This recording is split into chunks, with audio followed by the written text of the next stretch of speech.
Bonjour à toutes et à tous, bienvenue dans cette nouvelle vidéo. Aujourd'hui, je fais une vidéo sur les 6 points qui, selon moi, sont intéressants à connaître si vous avez envie de faire une prépa en ligne. Donc nous avons une prépa en ligne pour aider les élèves à entrer à l'école d'auxiliaire de puériculture et je vous ai énuméré 6 points pour vous expliquer un petit peu ce qu'une prépa pourrait vous apporter. Je précise que chaque année, il y a des élèves qui sont prises avec des prépas et des élèves qui ne sont pas prises avec des prépas ou l'inverse. Nous, dans notre prépa actuellement, nous avons 94% de taux de réussite, donc c'est énorme, et c'est parce que on a des méthodes spécifiques, un accompagnement vraiment personnalisé qui fait que les élèves sont prises aux écoles. On connaît sur le bout des doigts les critères de sélection des écoles et des membres du jury. C'est pour ça que lorsque les élèves envoient leur dossier ou se présentent à l'oral, elles ont vraiment un travail de qualité qui correspond vraiment aux attendus de la formation. Donc pour celles un peu qui se posent la question à quoi ça sert une prépa, etc., je vais vous énumérer ici les points que j'ai relevés qui me semblent primordiaux. Alors la première chose, c'est acquérir des connaissances spécifiques. Le problème, c'est que quand vous n'avez pas de programme ou vous ne savez pas exactement ce que vous devez faire, vous travaillez des choses qui ne sont pas utiles, alors vous mettez votre attention et votre énergie sur des choses qui ne sont pas utiles et vous n'allez pas à l'essentiel. Nous, dans notre prépa, on vous fait travailler seulement ce qui est nécessaire pour le dossier et pour l'oral. On ne va pas vous faire travailler des épreuves que vous n'allez pas rencontrer, ça sert à rien. Deuxième point, se familiariser avec les épreuves, notamment surtout pour l'oral. On fait des simulations à l'oral. Quand vous allez passer devant le jury, vous êtes passé plusieurs fois en coaching avant, c'est pas une première. À chaque fois que je prends les élèves en coaching pour la première fois, elles ont une façon de s'exprimer, de faire leur discours, même si elles l'ont travaillé avant dans le programme. C'est la première fois qu'elles m'ont au téléphone, qu'on fait vraiment les entretiens de façon réelle. Et souvent, il y a des petites hésitations, il y a quelques bafouillages, il y a quelques modifications à faire. Et en fait, si elles n'avaient pas fait ce travail-là en amont avec moi, toutes ces hésitations, elles l'auraient fait en fait, devant le jury le jour J. Nous, en fait, le travail qu'on fait en amont, c'est que vu qu'on fait les coachings avant, tout ce travail, en fait, où il peut y avoir des hésitations, des incohérences, des fautes, vu qu'on travaille et qu'on répète avant, le jour J, elles savent très bien que le discours qu'elles vont délivrer au jury sera exact parce qu'on l'a travaillé sur le bout des doigts. Et ça donne aussi un petit peu une sorte d'assurance, parce que vu que leur discours est validé par des professionnels, elles savent que chaque mot, chaque terme, chaque métaphore, chaque idée, chaque exemple qu'elles vont donner sont complètement validés par des experts, donc elles ne vont pas avoir des membres du jury qui vont remettre en question ce qu'elles disent. Le temps à partie pour parler, la façon de parler, le langage corporel ou le langage verbal et non verbal, le discours, le sens de tout leur texte va être vérifié avant. Donc elles vont pouvoir avoir une aisance supplémentaire à l'oral. Ensuite, ça permet également donc, de s'entraîner à faire comme il faut tous les documents que vous devez envoyer. C'est pareil, il y a des fois des élèves qui sont hors prépa, m'envoient des photos des documents qu'elles ont envoyés. Les documents, pour moi, en l'état, ça serait plus considéré comme des brouillons. Donc moi, je n'enverrai jamais je validerai jamais un tel document pour envoyer à l'école. Nous, on s'entraîne énormément à faire le CV, la lettre de rédaction, la lettre de motivation, et la rédaction. On s'entraîne tant que le document n'est pas parfait. On vérifie chaque détail. Et des fois, c'est vrai qu'on fait modifier à des élèves des petits détails. Et je pense que c'est des petites subtilités qu'elles ne seraient pas capables forcément de voir d'elles-mêmes, parce qu'elles n'ont pas l'expérience, elles n'ont pas le recul, et elles ne savent pas que chaque petit détail mène à la réussite. Là, actuellement, par rapport à toute la concurrence qu'il y a dans le métier, il ne faut pas viser une bonne note, il faut viser les 20 sur 20, parce qu'on a encore des élèves qui chaque année peuvent se trouver, des élèves qui viennent me parler sur Instagram que je ne connais pas, qui me disent voilà qu'avec 16 elles ont été en liste complémentaire, 17 elles ont été en liste complémentaire, donc on voit même que les bonnes notes ne sont pas prises. Il faut vraiment avoir 20 sur 20, et pour avoir 20 sur 20, c'est une succession de vérifications de tout petits détails qui vont amener à cette note-là. Ensuite, j'ai écrit augmenter les chances de réussite, parce que forcément, on a des critères qu'on va vraiment vérifier qui font que forcément vous allez passer devant certaines personnes si ces personnes-là n'ont pas fait attention à tous ces détails. Je pense qu'une prépa en ligne, c'est fait vraiment pour les élèves qui ont peut-être un petit peu de difficultés à travailler seuls, qui ont du mal à prendre du recul exact sur leur travail, qui ont aussi peut-être des fois des difficultés à pas faire de fautes de grammaire, orthographe, syntaxe.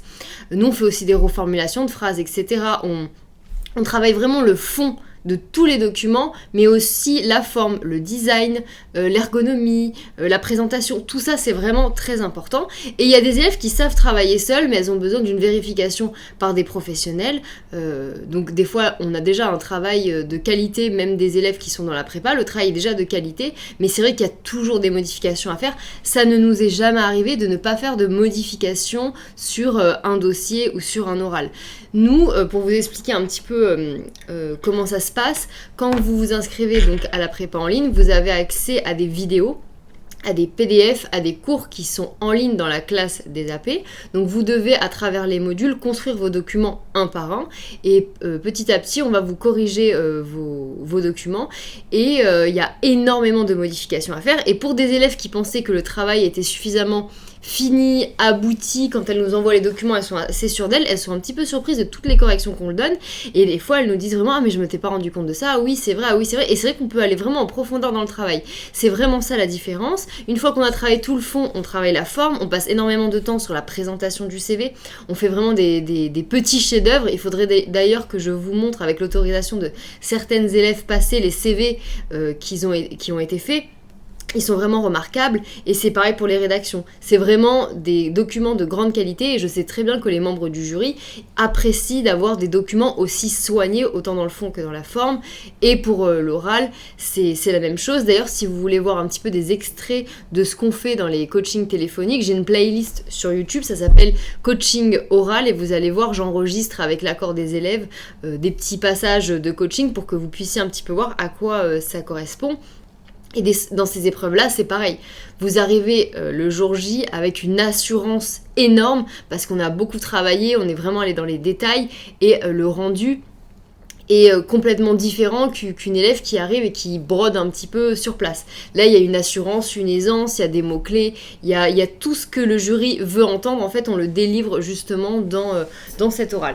Donc voilà un petit peu pour vous parler de notre prépa. En tout cas, je parle de notre prépa parce que toutes les prépas sont différentes. Je ne peux pas bien sûr citer les retours négatifs que j'ai eu sur certaines prépas, parce que voilà, c'est pas, j'ai pas envie de dire des choses négatives sur des autres prépas, c'est pas très fair-play, mais c'est vrai que renseignez-vous bien sur les prépas que vous choisissez, parce que des fois il y a des prépas qui vous font travailler des choses qui ne sont pas demandées à l'école. Du coup, vous passez des heures à travailler des choses qui ne vous seront pas demandées. Pas toutes les prépas sont mises à jour, et je pense que nous sommes, une des seules prépas où vous pouvez nous appeler sur WhatsApp, où on fait des coachings téléphoniques personnalisés, on répond à vos mails aussi rapidement que nous, que les corrections sont aussi spécifiques. Ça, je sais très bien que vous ne trouverez pas ça ailleurs. Nous, on est une prépa à taille humaine, on n'est pas beaucoup, on s'occupe énormément des élèves, c'est un petit peu comme des cours privés. Des grands organismes, comme vous devez certainement connaître, qui ont des milliers et des milliers d'élèves, c'est impossible de passer du temps spécifique avec chacun. Vous vous inscrivez, ils vous envoient un paquet de choses à voir, et après vous vous débrouillez. Pour avoir quelqu'un au téléphone, en général, c'est impossible, et souvent les contenus sont pas à jour. Moi, chaque année, je reçois des élèves qui ont fait des prépas avec d'autres organismes, et elles reviennent ensuite chez moi parce que soit elles n'ont pas été prises, soit elles se disent on n'est pas du tout accompagné, ils nous laissent complètement dans la nature une fois qu'on s'est inscrite. Nous, c'est absolument pas le cas. Je prends mon travail et mon métier de formatrice très très très à cœur, et pour moi, lorsque une élève se présente à l'école d'auxiliaire de puériculture, c'est à chaque fois pour moi quelque chose que je prends comme une responsabilité de faire réussir les élèves. Je m'implique vraiment comme si c'était moi-même. Je mets beaucoup d'amour, de patience et de passion également pour que chaque élève réussisse. Et quand une élève est prise, c'est une victoire vraiment pour l'élève, mais personnellement également pour moi. Dans la prépa, on chouchoute vraiment nos élèves, on les encourage, on les coach pour qu'elles réussissent. C'est vraiment quelque chose qui est essentiel pour nous, c'est de vous prendre et de vous accompagner de A à Z dans la réussite et dans l'aboutissement de votre projet pour être auxiliaire de puériculture. Mais sachez que je prends une responsabilité énorme pour vous faire réussir. Des fois, il y a des élèves qui sur Instagram me disent par exemple « Oui, est-ce que tu peux juste jeter un coup d'œil à mon document ou à mon dossier ? Je fais pas la prépa, mais j'aimerais juste que tu jettes un coup d'œil. » Et comme je leur explique, c'est tout le temps, c'est non, parce que moi, je ne veux pas, je ne peux pas en fait juste jeter un coup d'œil à un document.